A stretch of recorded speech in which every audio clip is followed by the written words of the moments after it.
네, 그러면은 발표 시작하도록 하겠습니다.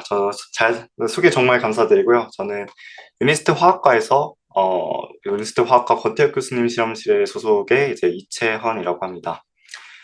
개인적으로는 이제 두 번째 브릭 웨비나인데요. 이렇게 초청해 주셔서 정말 감사한다는 말씀 드리고, 저는 이제 유기화학과, 이제 유기 합성을 베이스로 다양한 형태의 광촉매를 이제 제작하고 디자인하고 그다음에 이걸 이용해서 다양한 이제 바이오 어플리케이션을 진행을 하고 있습니다.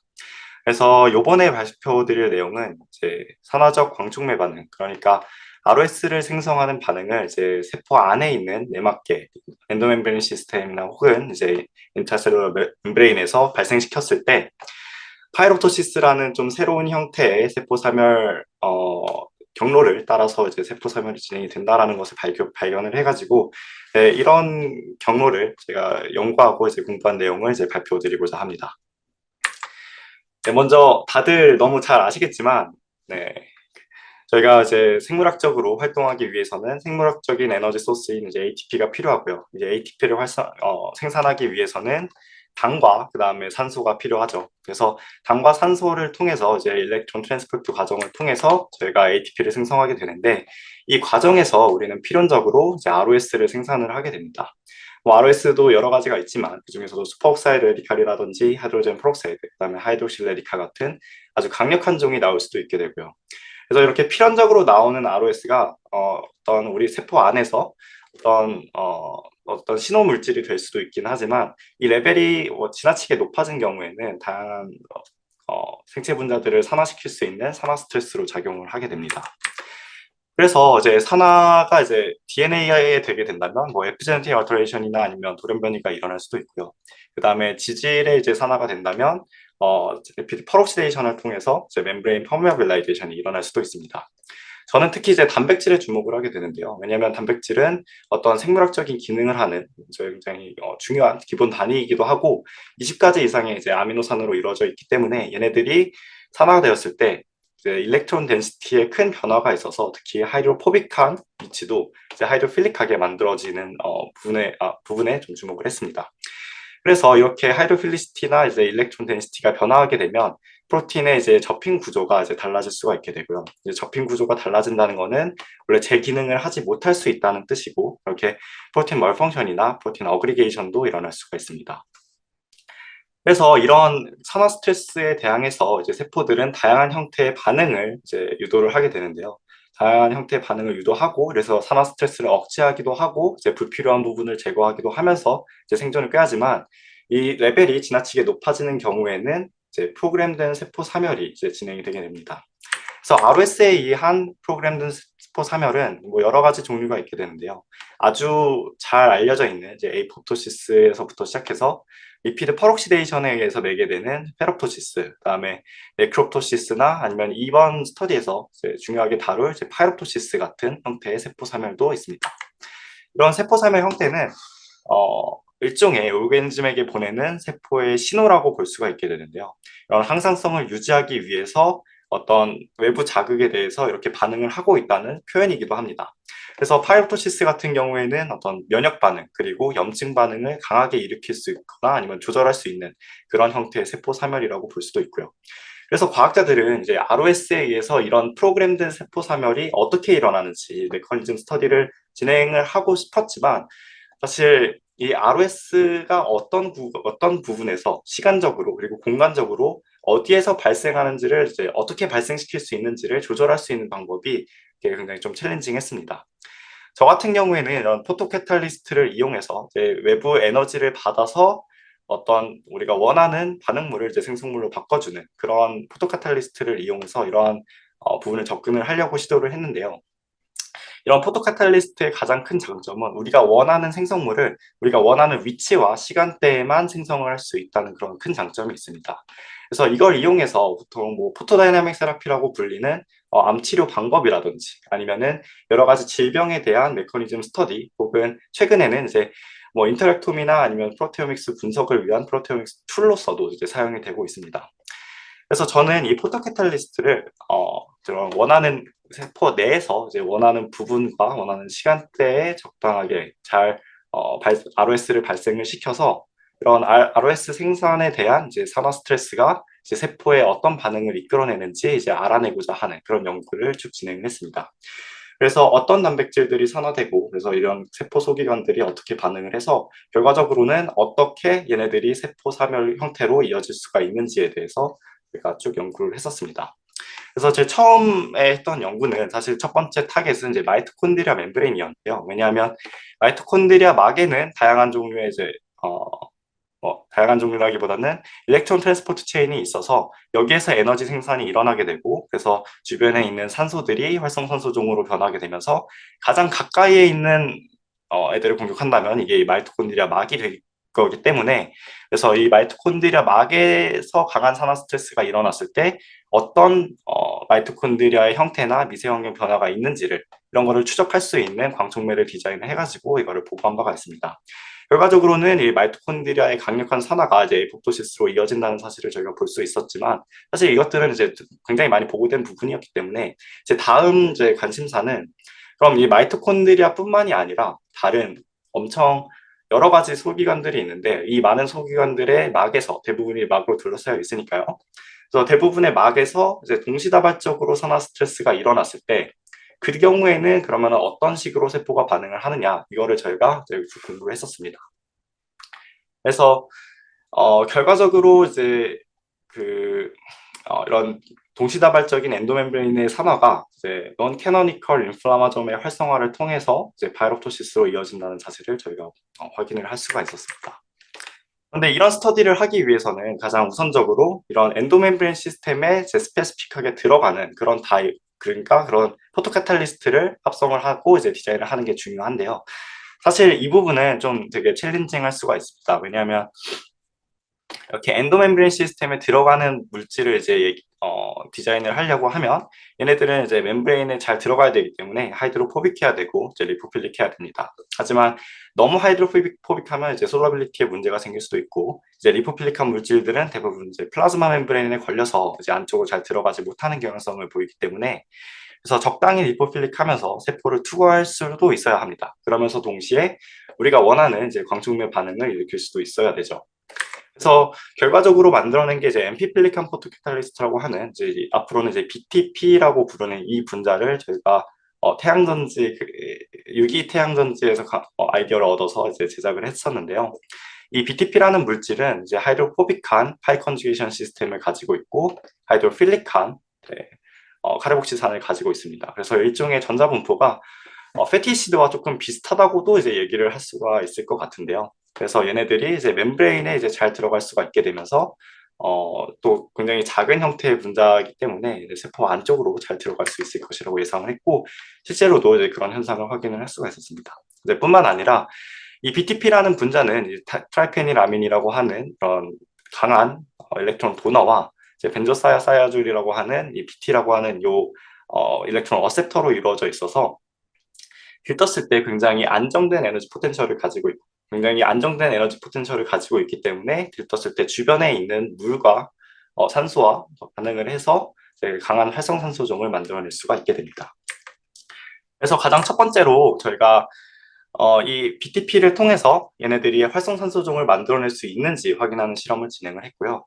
결과적으로 H2O2와 하이드록실 레디칼이 굉장히 많이 만들어지는 것을 볼 수가 있었습니다. 특히 그 중에서도 흥미로웠던 부분은 일단 물이 없는 환경에서는 이제 DMF나 DMSO에서는 거의 대부분 이제 활성산소종들이 나오지 않는 것을 확인을 했고요. 또 신기했던 부분이 이제 놀목식한 부분에 비해서 이제 산소가 없는 하이폭식한 조건에서 훨씬 더 많은 양의 활성산소종들이 생성되는 것을 볼 수가 있었습니다. 이거는 조금 이상하게 받아들여질 수가 있는데요. 왜냐하면 산소가 없는 곳에서 활성산소종이 더 많이 만들어진다는 뜻이니까요. 그래서 이런 저산소 환경에서 하이드로젠 페록사이드나 하이드록실 레디칼이 더 만들어진다는 것에서 착안해서 저희는 이제 BTP의 들뜬 BTP 분자가 이제 산소와 물과 이제 경쟁적으로 반응하고 있다는 것을 이제 저희가 추측을 하고 이제 전기화학적인 방법으로 이제 포토캐탈리틱 사이클을 제시를 할 수가 있었습니다. 이제 들뜬 유기 분자는 크게 두 가지 사이클을 통해서 다시 안정화될 수가 있는데요. 하나는 먼저 이제 산화가 되는 옥시데이티브 퀸칭 사이클이고 하나는 먼저 환원이 되는 이제 리덕티브 퀸칭 사이클입니다. 그래서 들뜬 상태의 BTP 분자는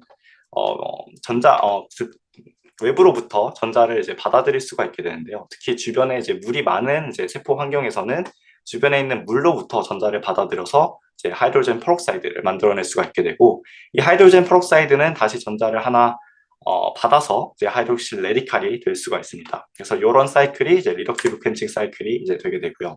이제 반대편 사이트에서는 이제 옥시데이티브 캔칭 사이클이 일어날 수가 있는데, 들뜬 상태의 BTP 분자가 들뜬 전자를 주변에 있는 산소에 전달함으로써 슈퍼옥사이드 레디칼을 생성시키고, 그다음에 남아있는 홀은 주변에 있는 산소를 잘 줄 수 있는 아미노산들, 타이로신이나 트립토판, 그다음에 시스테인, 이런 것들이 전자를 줌으로써 이렇게 다시 그라운드 스테이트로 돌아갈 수 있는 두 가지의 큰 촉매 반응을 가질 수가 있습니다.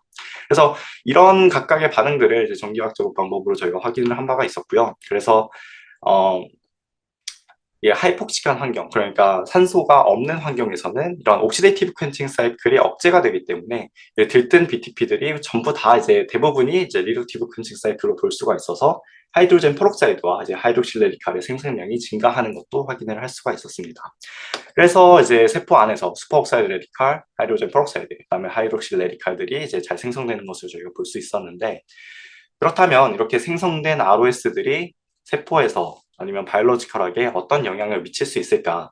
특히 이제 세포 내막에 들어가는 것으로 설계되어 있는 광촉맥이기 때문에, 그러면은 얘네들이 세포막에 있는 막단백질에 어떤 영향을 미칠 수 있을까? 이런 걸 확인하는 실험을 유니스트 화학과에 계신 이제 민두현 교수님 방에 이제 도움을 받아가지고 실험을 진행을 했습니다. 이 민두현 교수님 실험실에서는 GLPG라는 여러 가지 뭐 멤브레인 프로틴들을 리피드 바이레이어 디스크에 끼운 다음에요.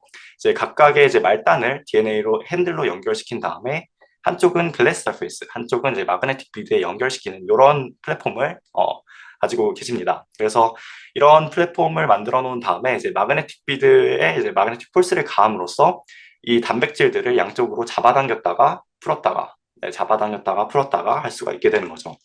그래서 이걸 가지고 이제 단백질 폴딩이 얼마나 잘 되고 있는지를 이제 판단할 수가 있게 되는데요. 이제 가로축은 이제 움직인 길이, 그 다음에 세로축은 이제 폴스입니다. 가해준 마그네틱 폴스입니다. 그래서 이 시스템에서 이제 마그네틱 폴스를 가함으로써 이 단백질을 잡아당겼다가 이제 얘네들의 폴딩 구조가 무너지게 되면 한 번에 탁 풀어졌다가, 그다음에 다시 릴렉세이션 시키면은 다시 원래대로 이제 폴딩 구조가 돌아오는 이런 사이클을 저희가 만들 수가 있는데, 이렇게 잡아당겼다가 풀었다가 하는 사이클을 175번 반복하더라도 마찬가지로 이제 언폴딩 시그널이 굉장히 안정적으로 잘 나오는 것을 볼 수가 있습니다.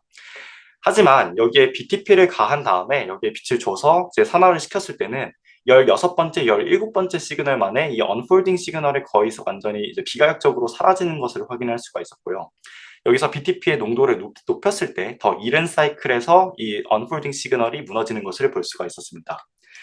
네, 그렇다는 것은 이 BTP의 광활성화가 활성산소를 일으켰을 때 주변에 있는 막단백질을 산화시킴으로써 멤브레인 프로틴의 이제 폴딩을 이제 문제를 만들 수 있다. 폴딩을 비가역적으로 망가뜨릴 수 있다라는 것을 의미를 하고요.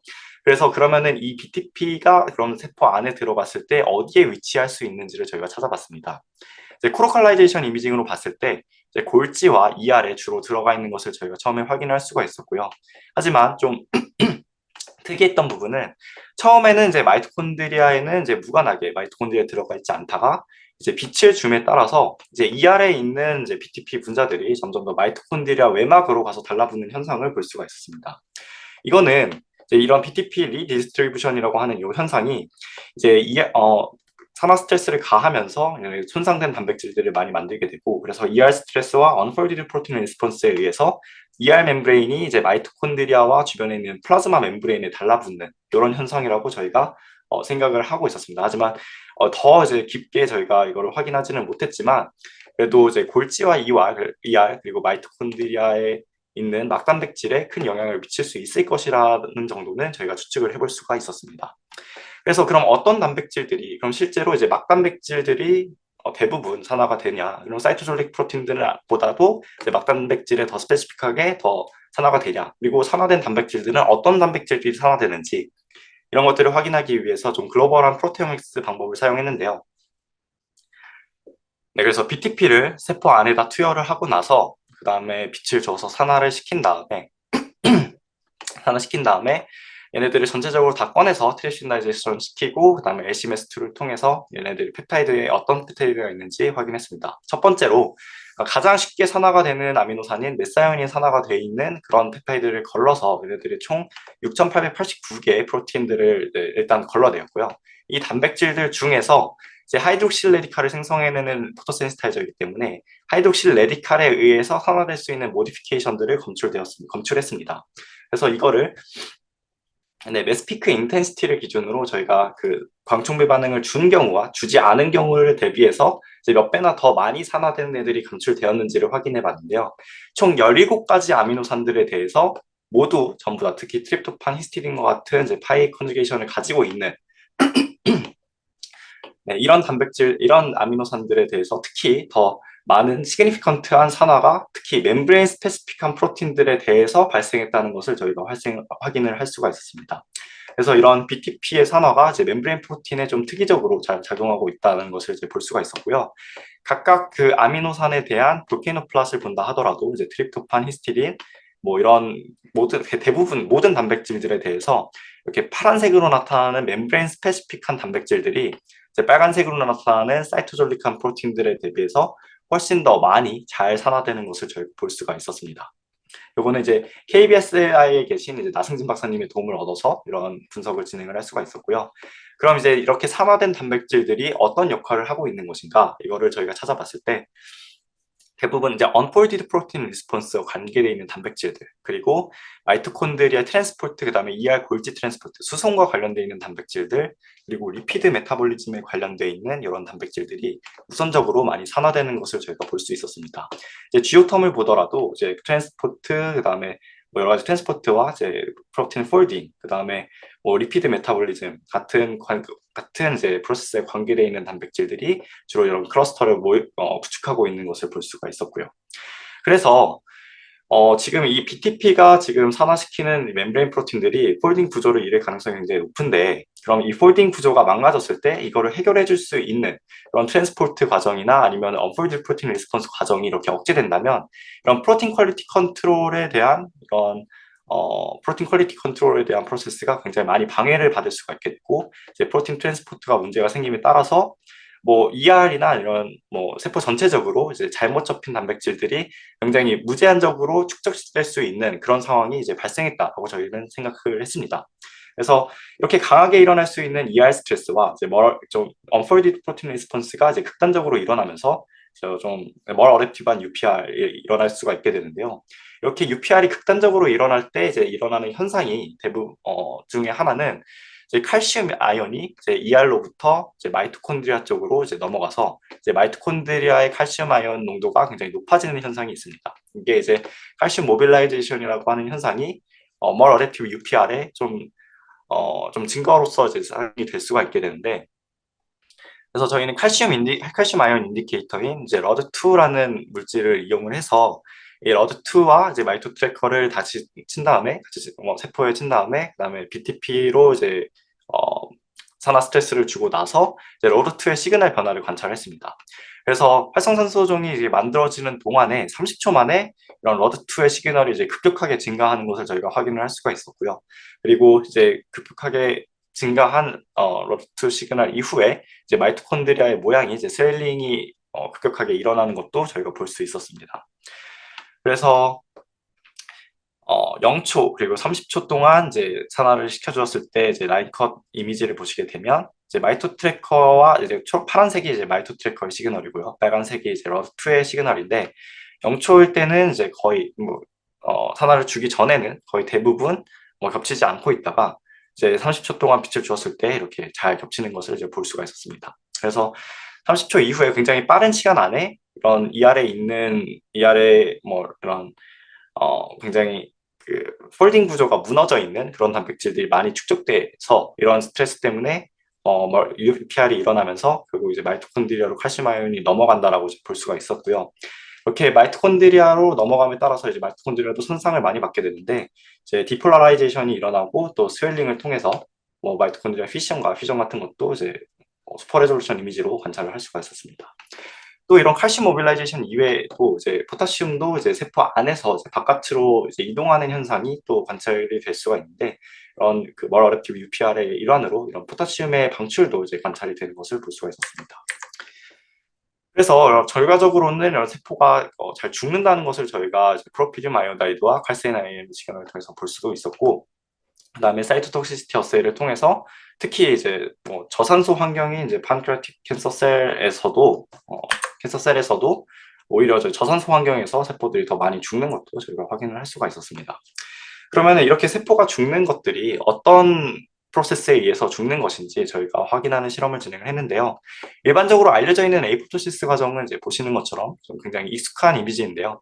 이제 그 세포 안에 있는 세포막이 무너지면서 플라즈마 멤브레인이 이제 좀 동그랗게 이제 패킹되는 모습을 이제 볼 수가 있습니다. 하지만 이제 BTP에 의한 BTP 광산화에 의한 세포 사멸의 경우에는 이것과는 훨씬 다른 모양의 이제 모폴로지를 보여주는데요. 이렇게 세포 핵막이 굉장히 잘 이렇게 유지가 되면서 동시에 플라즈마 멤브레인에 있는 이런 그 좀 시그니피컨트한 블레빙 현상을 관측할 수가 있었습니다. 그래서 이런 것들을 좀 더 자세하게 관찰하기 위해서 프로피듐 아이오다이드를 치고 얘네들이 어떻게 변하는지 관찰을 했는데요.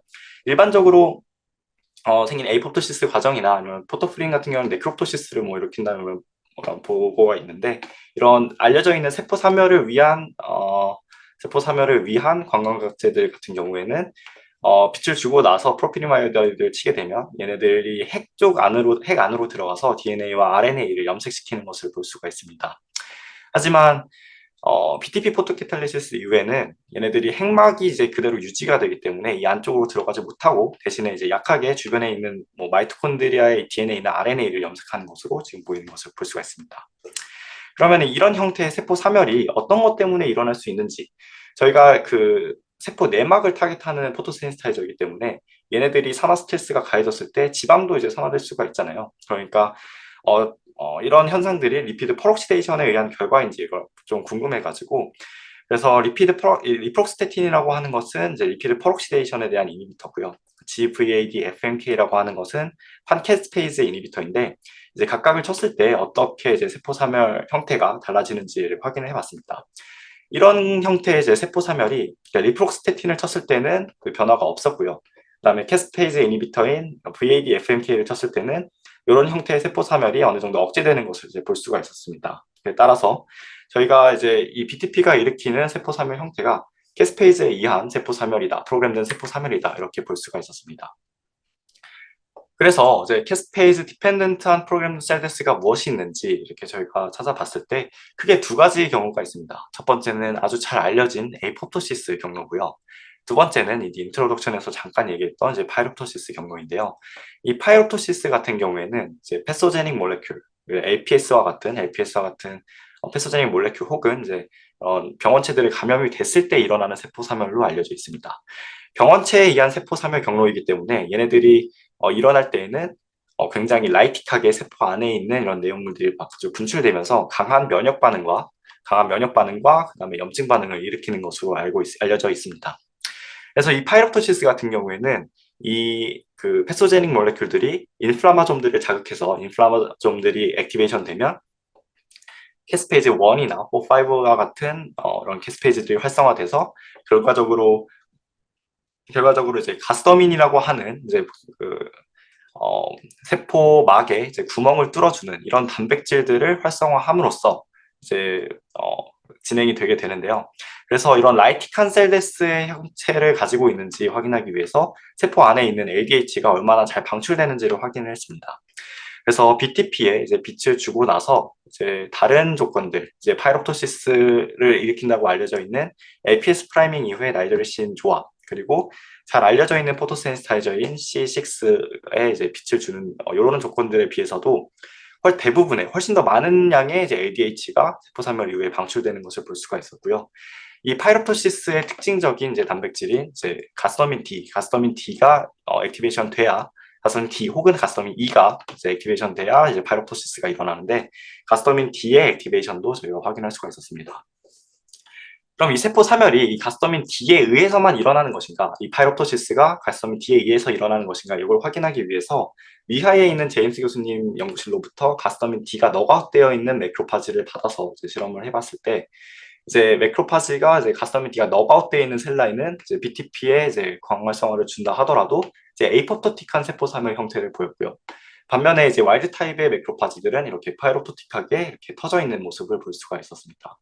그래서 LDH 생성량도, LDH 방출량도 이제 와일드 타입이 이제 가스터민 D 노그아웃되어 있는 셀 라인에 비해서 훨씬 더 높은 것을 이제 확인을 함으로써 저희가 이런 세포 사멸 형태가 가스터민 D에 의한 것이다라고 저희가 볼 수가 있게 됐고요. 마찬가지로 ATP 이제 면역 반응을 일으킨 면역이나 염증 반응을 이제 가속화하는 것으로 알려져 있는 이제 그 외부로 방출되는 ATP 같은 경우에도 훨씬 더 이제 많이 나오는 것을 볼 수가 있었습니다. 그러면 이 가스터민 D라는 단백질이 어떻게 액티베이션 되느냐 하면 크게 두 가지 경로가 있습니다. 하나는 캐노니컬한 인플라마존 패스웨이가 있고요. 하나는 이제 넌 캐노니컬 인플라마존 패스웨이가 있는데요. 이제 캐노니컬한 인플라마존 패스웨이는 이제 주변에 있는 어떤 패소제닉한 몰레큘들, 뭐 LPS라든지 아니면 패소젠 그 자체에 의해서 외부에 있는 그런 패소제닉한 몰레큘들에 의해서 NLRP3 이와 비슷한 이제 인플라마존들이 액티베이션이 되고 이에 따라서 여기 붙어 있는 이제 캐스페이즈 1이 액티베이션 된 다음에 얘네들이 가스터민 D를 끊어냄으로써 파이로프토시스를 진행시킬 수가 있습니다. 하지만 저희 이제 BTP 포토센시타이제이션 이후에는 이런 카스페이즈 1에 대한 활성화가 거의 발견이 되지 않았습니다. 그래서 다른 경로를 보자면 이제 세포 내부에 침투한 그램 네거티브 박테리아나 혹은 LPS 같은 물질이 이제 카스페이즈 4나 5를 직접적으로 이제 끊어내는 이런 패스웨이도 존재를 하거든요. 그래서 이런 카스페이즈 4, 5를 non canonical inflammasome이라고 하기도 합니다. 그래서 이 캐스페이즈 4, 5가 또 이것도 마찬가지로 직접적으로 가스터민 D를 액티베이션 시켜서 파이로토시스를 일으킬 수가 있는데 아주 신기하게도 저희는 어떤 종류의 이제 그램 네거티브 박테리아나 아니면 LPS 프라이밍 이런 것들을 전혀 하지 않았음에도 불구하고 이제 캐스페이즈 4나 5의 액티베이션을 관측을 할 수가 있었습니다. 그래서 이제 BTP 포토키탈리시스가 이제 세포 안에서 이제 세포 내막에 위치하면서 세포 멤브레인 프로틴들을 잔뜩 산화시키고 이제 얘네들이 이제 다시 이제 굳혀질 수 있는 그런 UPR 반응도 억제를 하면서 이제 멤브레인 프로틴 미스폴딩된 단백질들이 이제 비가역적으로 축적이 될 수 있는 환경이 만들어졌습니다. 그래서 이런 것들이 ER과 ER 스트레스를 이제 과도하게 이제 주면서 UPR 이제 멀 어댑티브 UPR로 넘어가게 되고 결국 이제 non canonical inflammation 캐스페이즈 4나 5가 액티베이션 되면서 이제 파이로토시스로 넘어가는 형태가 이제 가능하다라고 이제 최종적으로 보고를 했습니다. 저희는 이게 이제 BTP 포토캐탈리시스가 이제 이런 어떤 패소제닉 모레큘 없이 어떤 케미컬한 방법으로 파이로토시스를 유도할 수 있는 좀 유니크한 방법으로 저희가 생각을 하고 있고요.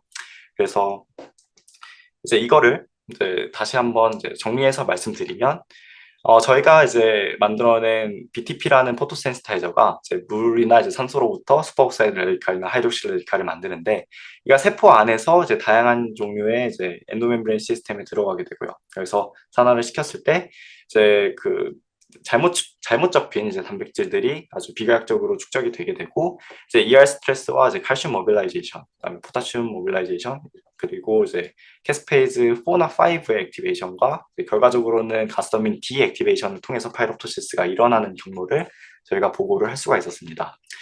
물론 저희가 굉장히 좀 넓은 범위, 그러니까 물질을 개발하고 이제 광촉매 반응을 알아내는 것에서부터 출발해서 이제 파이로토시스까지 이제 좀 넓은 범위를 이제 커버를 하려고 하다 보니까 이 중간중간 사이에 있는 이런 바이올로지컬 프로세스에 이제 명확한 인과관계를 밝혔다라고 볼 수는 없는데요. 그렇지만 그럼에도 불구하고 이런 가스터민 D에 의한 파이로토시스 그리고 캐스페이즈 4나 5의 클리비지가 일어날 수 있는 또 하나의 트리거를 제시했다는 점에서 저는 의미가 있다고 생각을 하고 있습니다. 해당 결과는 이번 4월에 네이처 커뮤니케이션에 보고가 되었고요. 이제 30분 발표를 네, 간신히 마쳤는데 항상 이제 저를 도와주시고 계시는 이제 저희 지도 교수님이신 이제 유니스트의 권태혁 교수님 감사를 드리고 저희 이번 연구를 함께 해주신 이제 민경 교수님과 서정공 교수님, 그다음에 민규와 그다음에 바신이에게 감사를 드리면서 네, 저희 랩 멤버들입니다. 네, 그래서 이 발표를 이제 마치도록 하겠습니다. 네, 감사합니다.